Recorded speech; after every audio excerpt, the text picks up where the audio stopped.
Hello friends, नमस्कार। स्वागत है आप सभी का आपके अपने प्लेटफॉर्म सीपीएम एजुकेयर पर। प्यारे विद्यार्थियों, आज की इस क्लास में लोग देखेंगे सिंथेसिस, वाक्य संश्लेषण। इसकी ये दूसरी क्लास है। इसके पहले हमने एक क्लास करी हुई है जिसमें हमने आपको सिंपल सेंटेंस, कॉम्प्लेक्स सेंटेंस और कंपाउंड सेंटेंस की डेफिनेशन विथ एग्जांपल अच्छे से कॉन्सेप्ट समझाया हुआ है।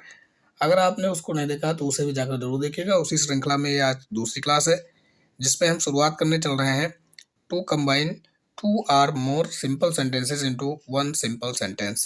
हमने पिछले वीडियो में बताया हुआ था कि कितने तरीके से आप सिंपल सेंटेंसेस को कंबाइन कर सकते हैं। जो आपके सामने स्क्रीन पर दिख रहा है, ये 8 तरीके हैं जिसको हम एक एक करके स्टेप बाय स्टेप अच्छे से सीखेंगे। ठीक है, तो आज पहला टॉपिक है बाय यूजिंग पार्टिसिपल। आइए आगे बढ़ते हैं और शुरू करते हैं। तो पार्टिसिपल आप लोगों ने पढ़ा होगा जरूर, हम देख लेते हैं थोड़ा सा इसके बारे में। तो पार्टिसिपल आपके 3 प्रकार के होते हैं: प्रेजेंट पार्टिसिपल, पास्ट पार्टिसिपल और परफेक्ट पार्टिसिपल। ठीक है, अब आइए एक एक करके देखते हैं। सबसे पहले देखेंगे प्रेजेंट पार्टिसिपल। तो प्रेजेंट पार्टिसिपल का प्रयोग क्रिया की मुख्य अवस्था में यानी कि मेन वर्ब में आईएनजी लगाकर बनता है। ठीक है, कहाँ पर इसका प्रयोग किया जाएगा, कैसे आप पहचानोगे कि सर इसमें हम प्रेजेंट पार्टिसिपल का प्रयोग कहाँ पे करेंगे?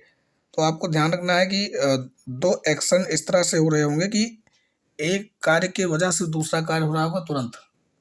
ठीक है, कर या करके फीलिंग आ रही होगी हिंदी में अगर आप देखेंगे तो ऐसे वाक्यों को हम कंबाइन करते हैं प्रेजेंट पार्टिसिपल का प्रयोग करते हुए। जैसे ही सॉ द डेंजर, उसने खतरा देखा। ही रिटर्न होम, वह घर लौट गया। यानी कि उसने खतरा देखा जैसे, वैसे तुरंत घर वापस लौट गया। अर्थात खतरा देखकर, डेंजर देखकर वह घर लौट गया। तो आप कंबाइन करेंगे इसको, seeing the danger he return home. ठीक है, ये आपका वाक्य प्रेजेंट पार्टिसिपल में है और ये सिंगल सेंटेंस है, सिंपल सेंटेंस है। ठीक है, दूसरा एग्जांपल है Raju heard a loud noise he came out of his room. Raju ने तेज शोर शराबा सुना। ठीक है, वह घर से बाहर निकला। यानी कि जैसे उसने शोर सुना, नॉइस की लाउड वॉइस जैसे उसने सुनी, वह घर से बाहर निकला। उसी का परिणाम था, पहले वाली क्रिया का परिणाम था दूसरी क्रिया। तो ऐसे में आप इसको कहेंगे कि तेज नॉइज सुनकर राजू घर से बाहर निकला। Hearing a loud noise Raju came out of his room. I hope आप सभी को अच्छे से समझ में आ रहा होगा। तो ये आपका है प्रेजेंट पार्टिसिपल। देखते हैं और एग्जाम्पल देखते हैं इसके। जैसे Savita went out, she was weeping. तो अगर आप इसको कंबाइन करेंगे तो सरिता वेंट आउट वीपिंग हो जाएगा।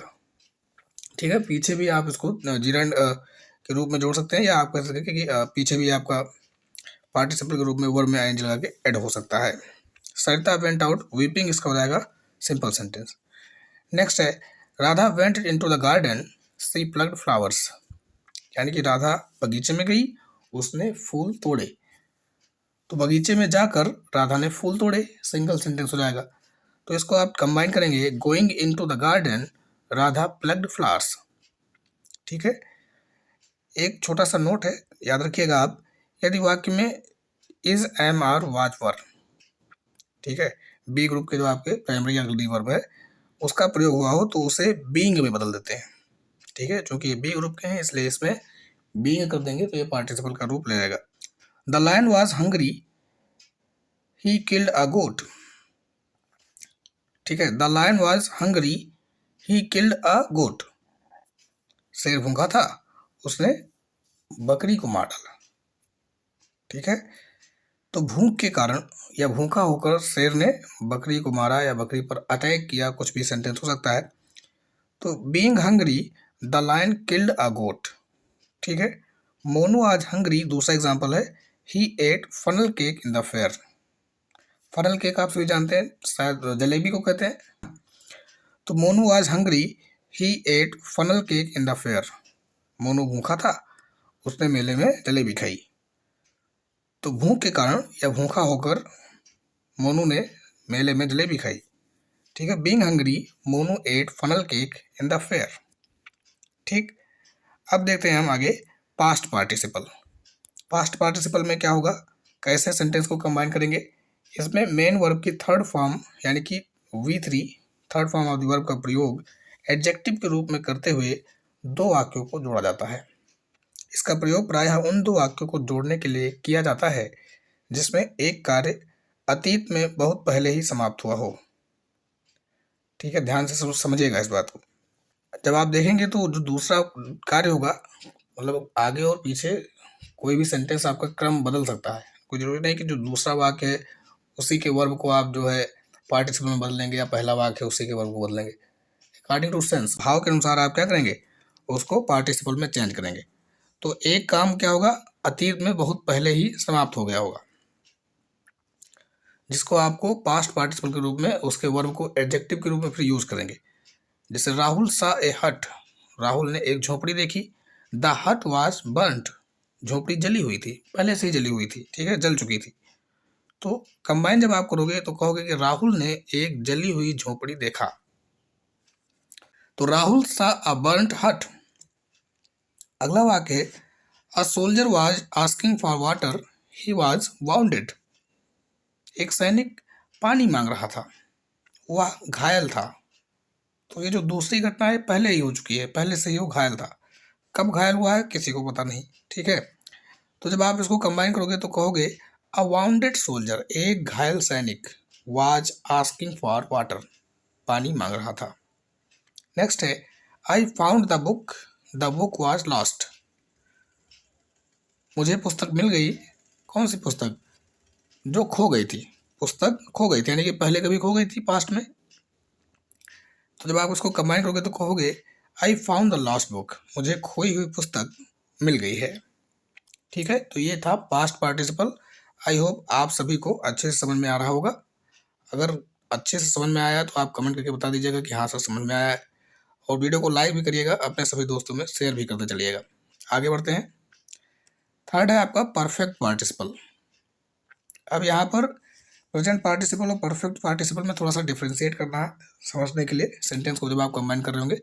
जब कर्ता द्वारा किए गए दो कार्यों के बीच कुछ समय का अंतराल हो, यानी कि दोनों कार्य एक दूसरे का हिस्सा ना हो, तो फिर उसे हम परफेक्ट पार्टिसिपल के प्रयोग से उसको हम कंबाइन करेंगे। परफेक्ट पार्टिसिपल में क्या होता है, हैविंग का यूज करते हैं plus third form of the verb का प्रयोग करते हैं। ठीक है, यानी कि एक कार्य होने के बाद दूसरा कार्य हुआ। ठीक है, तो यहाँ पर जैसे आई फिनिश्ड माई वर्क, मैंने अपना काम पूरा किया। आई went out for playing a cricket, दोनों काम एक दूसरे से संबंधित नहीं है, लेकिन एक ही व्यक्ति कर रहा है, एक ही व्यक्ति कर रहा है, इसलिए पार्टिसिपल का यूज होगा और यहाँ पर परफेक्ट पार्टिसिपल का यूज होगा। यानी कि मैंने अपना काम पूरा करने के बाद बाहर खेलने गया। ठीक है, मैं अपना काम पूरा करने के बाद बाहर खेलने गया। तो having finished my work I went out for playing a cricket. Next है Suman wrote a letter, she posted it. Suman ने पत्र लिखा और उसने पोस्ट ऑफिस में जाके डाल दिया। तो having written a letter, Suman posted it. ठीक है, तीसरा है Raju was beaten by his neighbour, he went to the police station. ध्यान दीजिएगा यहाँ पर जो आपका पहला वाक्य है ये पैसिव वॉइस में लिखा हुआ है, और पैसिव वॉइस में अगर वाक्य लिखा रहेगा तो ध्यान देंगे परफेक्ट पार्टिसिपल में हम having been plus third form of the verb का प्रयोग करेंगे। ठीक है, जैसे वहाँ ऊपर हमने नॉर्मली बताया आपको, यहाँ पर देखिए रूल में कि परफेक्ट पार्टिसिपल ब्रैकेट में having plus third form of the verb का प्रयोग किया जाता है। लेकिन अगर आपका एक सेंटेंस पैसिव वॉइस में दिया रहेगा तो फिर वहाँ पर हम having been plus third form of the verb का प्रयोग करेंगे। इस बात को आप ध्यान रखेंगे। तो having been beaten by his neighbour, Raju went to the police station. ठीक है, ये आपका परफेक्ट पार्टिसिपल था। आई होप आपको तीनों पार्टिसिपल अच्छे से समझ में आए हैं। अब उससे संबंधित कुछ एक्सरसाइज मैं आपको दे रहा हूँ प्रैक्टिस करने के लिए, जरूर प्रैक्टिस करिएगा और इसका सॉल्यूशन आपको नेक्स्ट पार्ट में मिल जाएगा। तो एक बार मैं पढ़ के आपको बता देता हूँ। Combine the followings into one simple sentence. अब यहाँ पर ध्यान दीजिएगा, यहाँ पे कहीं पे नहीं कहा गया है आपसे कि आप प्रेजेंट पार्टिसिपल का प्रयोग करिए, पास्ट पार्टिसिपल का प्रयोग करिए या फिर परफेक्ट पार्टिसिपल का प्रयोग करिए। क्यों? क्योंकि आपके एग्जाम में भी कभी नहीं कहा जाएगा कि किस तरह के पार्टिसिपल का यूज़ करना है या किसका यूज़ करना है। उसमें केवल इतना ही रहेगा कि इन सेंटेंसेस को सिंपल सेंटेंस बनाओ, कैसे भी, जैसे भी आपको भाव आप उसका प्रकट कर पा रहे हो, ठीक है। तो कई सारे रूल्स आपको पढ़ाए जाएंगे, मैं पढ़ाऊंगा, और एग्जाम टाइम में आपसे केवल इतना ही कहा जाएगा कि नीचे दिए गए सेंटेंस को सिंपल में चेंज करिए। अब आपके माइंड में उस टाइम जो भी रूल आपके माइंड में क्लिक करे, उस रूल से आप सेंटेंस को सिंगल सेंटेंस में कंबाइन कर सकते हो, चाहे किसी टाइप का भी हो, ठीक है। तो यहाँ पर अभी हमने आपको पढ़ाया हुआ है सिंपल सेंटेंस बनाना, जिसमें आपको पार्टिसिपल का यूज़ करते हुए हमने पढ़ाया हुआ है प्रेजेंट पार्टिसिपल, पास्ट पार्टिसिपल और परफेक्ट पार्टिसिपल। तो उसी से रिलेटेड आपको सेंटेंसेस में दे रहा हूँ, ठीक है। धीरे धीरे जैसे क्लासेज आगे बढ़ेंगी तो फिर मैं आपको मिसलेनियस सेंटेंसेस भी दूंगा प्रैक्टिस करने के लिए, ठीक है। तो आप सभी से इतनी रिक्वेस्ट रहेगी कि आप चैनल को ज्वाइन करें, सब्सक्राइब करें और अपने सभी दोस्तों में ज़्यादा से ज़्यादा शेयर करें, ठीक है। यहाँ पे सारे ऑथेंटिक और रिलेवेंट चीज़ें पढ़ाई जाती हैं, ठीक है। अभी रिसेंटली 2025 के बोर्ड एग्जाम में हमारे द्वारा बताए गए, प्रिडिक्ट किए गए क्वेश्चंस में से more than 90% questions board exam में आए हुए थे इंग्लिश सब्जेक्ट में प्रॉपर। तो आप ट्रस्ट कर सकते हैं, जुड़ सकते हैं हमसे, ठीक है। और इन सभी सेंटेंसेस को प्रैक्टिस करना है, मैं एक बार बोल देता हूँ आप सभी के सामने। पहला है the boy jumped up, he ran away. The magician took a pity on the mouse, he turned it into a cat.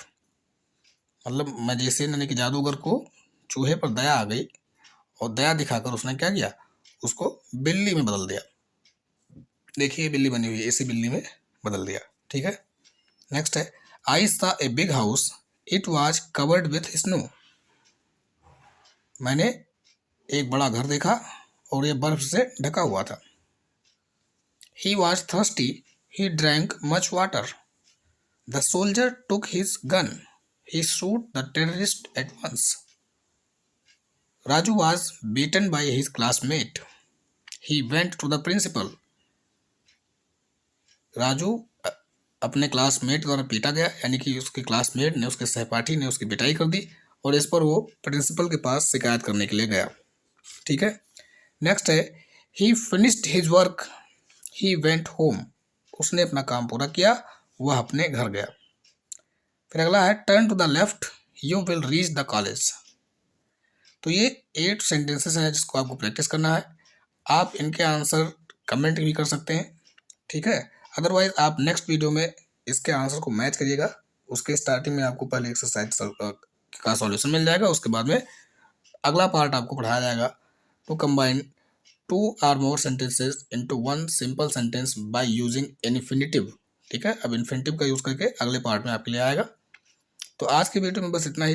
Comments करके जरूर बताइएगा, आपके कमेंट्स का हमें रहता है इंतजार। तो कमेंट जरूर कर दीजिएगा कि आपको क्लास कैसी लगती है। जल्दी मिलते हैं एक और नई वीडियो के साथ।